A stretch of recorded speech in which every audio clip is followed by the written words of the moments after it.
Hello friends, आप सभी का स्वागत है हमारे यूट्यूब चैनल पर। तो आज हम देखेंगे कक्षा 8 प्रज्ञा हिंदी यूपी बोर्ड का पाठ 2। पाठ का नाम है काकी। तो देखिए दोस्तों, जैसा कि हमने इस वीडियो में इस पाठ के प्रश्नोत्तर को लिया है, तो चलिए देखते हैं। प्रश्न कुछ करने को से प्रश्न दिया गया है, मैं और मेरी माँ इस विषय पर संक्षेप में अपने अनुभव विचार सुनाइए। तो आप अपने विचार को यहाँ पर लिख सकते हैं, मैं और मेरी माँ इस विषय पर। अगला विचार कल्पना से प्रश्न नंबर 1 है, पतंग इतनी ऊंचाई तक कैसे उड़ती है जबकि एक कागज का सादा पन्ना नहीं उड़ता है? कारण स्पष्ट कीजिए। तो हमने यहाँ पर कारण स्पष्ट किया है कि पतंग उतनी ऊंचाई पर कैसे उड़ पाती है। पतंग अपने विशेष आकार और बनावट के कारण ऊंची उड़ती है, परंतु सादे कागज की आकृति पतंग के अनुरूप नहीं होती है, इसलिए यह अधिक ऊंचाई तक नहीं उड़ता है। देखिए पतंग कैसा होता है। पतंग कुछ ऐसा होता है जो कि यहाँ पर धागा लगा रहता है, तो हम जब इसे उड़ाते हैं तो ये अपने आकार के कारण, इसका जो आकार है इसी कारण ये ऊंचाई तक उड़ पाता है, जबकि एक सादा कागज नहीं उड़ पाता है। अगला है प्रश्न, श्यामू लिखना नहीं जानता था, इसलिए वह पतंग पर अपनी काकी का नाम नहीं लिख पाया। आप बताएं, जो लोग लिखना नहीं जानते उनको किन किन कठिनाइयों का सामना करना पड़ता होगा? तो जैसा कि हमने यहाँ पर लिखा है, जो लोग लिखना नहीं जानते उन्हें विवश होकर यह कार्य दूसरों से कराना पड़ता है। मान लीजिए कोई एक व्यक्ति है जो लिखना नहीं जानता है और उसे चिट्ठी भेजना है, तो वो किसी और से लिखवाएगा क्योंकि वो लिखना नहीं जानता है, इसलिए वह विवश होकर यह कार्य दूसरों से करवाता है। अगला है प्रश्न तीसरा, आपका मन भी आकाश में उड़ने को होता होगा। पतंग की तरह यदि आप भी उड़ सकोगे तो सबसे पहले किस स्थान पर जाना चाहोगे और क्यों? तो यदि आप आकाश में उड़ने को होते तो आप किन स्थान पर जाते? आप यहाँ पर अपने मन के इच्छा के अनुसार लिख सकते हैं, और हमने यहाँ पर अपना इच्छा लिखा है। वैसे मेरा विचार है कि यदि हम भी पतंग की तरह उड़ सकते तो हम अक्षरधाम मंदिर जो कि दिल्ली में है चले जाते, ताकि कुछ दिन सुकून की जिंदगी बिता पाते। अगला है प्रश्न, पाठ में आपने पढ़ा कि श्यामू ने विवशता में पिताजी की कोट के जेब से पैसे निकाल लिए थे। आपके विचार से ऐसा करना उचित था अथवा अनुचित? कारण भी बताएं। तो जैसा कि हमने यहाँ पर लिखा है, श्यामू एक छोटा सा बालक था, वह अपने पिता से डरता भी था। अपनी स्वर्गवासिनी माँ के लिए अत्यधिक स्नेह ने उसे पिता की कोट के जेब से पैसे निकाल लेने को मजबूर किया। वह इतना नादान था कि उसे यह भी मालूम नहीं था कि उसकी माँ मर चुकी है और माँ तक पतंग नहीं जा सकती। उसे उचित अनुचित का ज्ञान नहीं था, वह एक निर्बोध बालक था, इसलिए पिता की जेब से पैसे निकाल लेना इस दृष्टिकोण से अनुचित नहीं कहा जा सकता।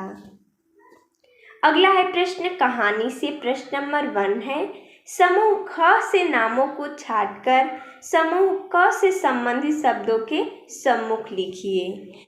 तो जैसा कि यहाँ पर दिया गया समूह क है और यहाँ पर समूह ख है, और हमने यहाँ पर आमने सामने लिखा है उत्तर में। श्यामू के पिता कौन थे? विश्वेश्वर। श्यामू का साथी कौन था? भोला। श्यामू के भैया कौन थे? जवाहिर। श्यामू के साथी की बहन कौन थी? जीजी। श्यामू की माँ काकी। श्यामू के साथी की माँ सुखिया। अगला प्रश्न है, श्यामू ने भोला के सामने कौन सा रहस्य खोला? इसका उत्तर हो जाएगा, श्यामू ने भोला के सामने पतंग को ऊपर राम के पास भेजने का रहस्य खोला। उस पर बैठकर काकी नीचे उतरेगी, यह बात भोला को बताई। अगला है प्रश्न तीसरा, श्यामू ने जवाहिर भैया से कागज पर काकी क्यों लिखवाया? इसका उत्तर हो जाएगा, श्यामू ने जवाहिर भैया से कागज पर काकी शब्द इसलिए लिखवाया ताकि पतंग सीधे काकी को ही मिले और वो अपना नाम पढ़े और पतंग पर बैठकर नीचे चली आए श्यामू के पास। अगला है प्रश्न, उड़ती हुई पतंग को देखकर क्या सोचकर श्यामू का हृदय एकदम खिल उठा? इसका उत्तर हो जाएगा श्यामू का हृदय उड़ती पतंग को देखकर एकदम खिल उठा, क्योंकि इससे उसके दिमाग में एक युक्ति आई कि वह भी पतंग बनाकर आसमान में उड़ाएगा और पतंग की डोरी पकड़ कर ऊपर बैठी काकी नीचे उतर आएंगी। ऐसा सोचकर उसका हृदय एकदम खिल उठा।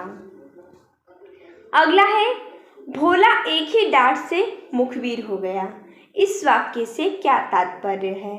इसका उत्तर हो जाएगा भोला ने विश्वेश्वर यानी श्यामू के पिता की एक ही डांट में एकदम से श्यामू द्वारा पतंग और रस्सियां मंगाने की बात का रहस्य खोल दिया। अगला है, रस्सी से पतंग तानकर काकी को राम के यहाँ से नीचे उतारेंगे। भोला से यह बात सुनकर विश्वेश्वर हतबुद्धि क्यों हो गए? इसका उत्तर हो जाएगा विश्वेश्वर को श्यामू की काकी को बुलाने की योजना का पता चल गया, जिससे श्यामू की मासूमियत और उसका काकी के प्रति गहरा प्रेम प्रकट होता है। इस कारण विश्वेश्वर हतबुद्धि हो गए। अगला है प्रश्न 7वां, कहानी के आधार पर 2 सवाल बनाइए।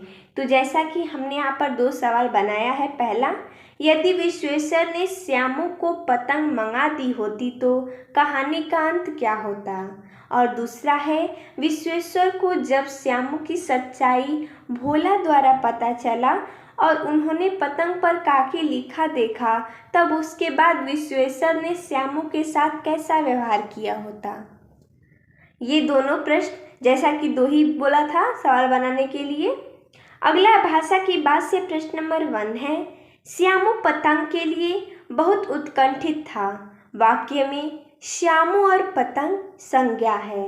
श्यामू व्यक्तिवाचक और पतंग जातिवाचक। नीचे लिखे वाक्य में आई संज्ञा पदों को पहचान कर लिखिए तथा उसके भेद बताइए। तो यहाँ पर वाक्य दिया गया है, एक जगह खूंटी पर विश्वेश्वर का कोट टंगा था। इसमें हमें बताना है, देखिए जगह जो कि जातिवाचक संज्ञा है, क्योंकि जगह का नाम नहीं बताया है। खूंटी ये भी जातिवाचक संज्ञा है। विश्वेश्वर जो कि एक व्यक्ति का नाम है तो व्यक्तिवाचक संज्ञा। कोट जातिवाचक संज्ञा। अगला है, जो बुद्धि वाला हो वाक्यांश के लिए एक शब्द में बुद्धिमान है। इसी प्रकार नीचे लिखे वाक्यांशों के लिए एक एक शब्द लिखिए।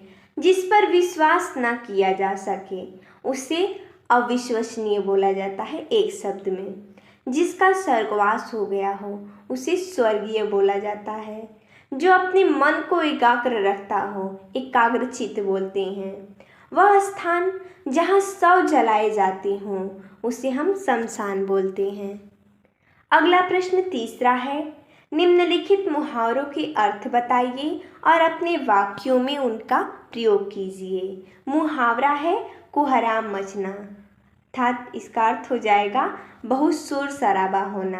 वाक्य प्रयोग हो जाएगा, रेल दुर्घटना की खबर सुनकर रेल यात्रियों में कोहराम मच गया। दूसरा है हृदय का खिलना, अर्थ हो जाएगा बहुत प्रसन्न होना। यहाँ पर वाक्य प्रयोग हो जाएगा, परीक्षा में प्रथम श्रेणी में पास होने की खबर सुनकर दीपक का हृदय खिल उठा। अगला है चिंता का मारा होना, यानी परेशानी में होना। वाक्य प्रयोग हो जाएगा, सामान खो जाने पर यात्री चिंता के मारे सो न सके। अगला है रहस्य खोलना, यानी भेद बता देना। यहाँ पर वाक्य प्रयोग हो जाएगा, चोरी का रहस्य खुल जाने पर पुलिस ने चोर को पकड़ लिया। अगला हतबुद्धि होना, यानी अचंभे में होना। इसका वाक्य प्रयोग हो जाएगा, छोटे बच्चे ने लाल कपड़ा दिखाकर रेलगाड़ी रुकवा दी, दुर्घटना होते होते रह गई, सब यात्री हतबुद्धि हो गए।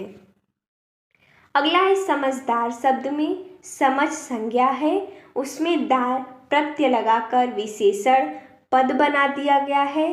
संज्ञा शब्दों में दार, इक, इत, ई, ईय, मान तथा वान आदि प्रत्ययों को लगाने से विशेषण शब्द बनता है।